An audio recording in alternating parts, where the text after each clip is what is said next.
যুদ্ধ যেই দেশেই হোক, দেখবেন জিতটা কিন্তু বাংলাদেশের সিন্ডিকেট মারানের পুতারারই হয়। ঠিক আছে, রাশিয়া ইউক্রেন যুদ্ধ হয়, বাংলাদেশের তেলের যে সিন্ডিকেট মারানির পুতাইত হেরার দাম বাইরে যায় বা তাদের লাভ হয়, বিজয়টা তারারই হয়। ঠিক আছে, এখন বর্তমানে আপনারা সবাই জানেন বা আমরাও জানি আমেরিকার ইরানের যুদ্ধ চলতেছে। আমাদের বাংলাদেশের যারা, ঠিক আছে, অকটেন ডিজেল এগুলো বিক্রি করে এই সিন্ডিকেট মারানির পুতারা কিন্তু বিজয় হয়েছে। ঠিক আছে, যুদ্ধটা হয়তো বা আমেরিকার ইরান হয়েছে, কিন্তু বিজয় কিন্তু হয়েছে আমাদের দেশের সিন্ডিকেট মারানের পুতারা।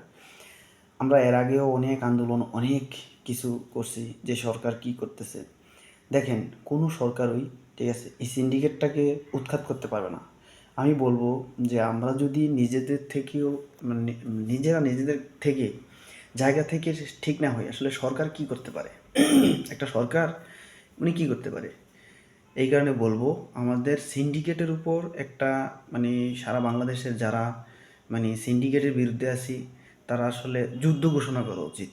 আমাদের বাংলাদেশে, আমাদের বাংলাদেশে অন্য কিছু না নিয়ে যুদ্ধ ঘোষণা না করে, বাহিরের মানে বিদেশের কারোর সাথে যুদ্ধ না করে, দেশের মধ্যে যারা সিন্ডিকেট করে বা সিন্ডিকেট যারা আছে, ঠিক আছে, বড় বড় ব্যবসায়ী, তাদের বিরুদ্ধে যুদ্ধ ঘোষণা করা উচিত সিন্ডিকেট মারানের হুতাইত।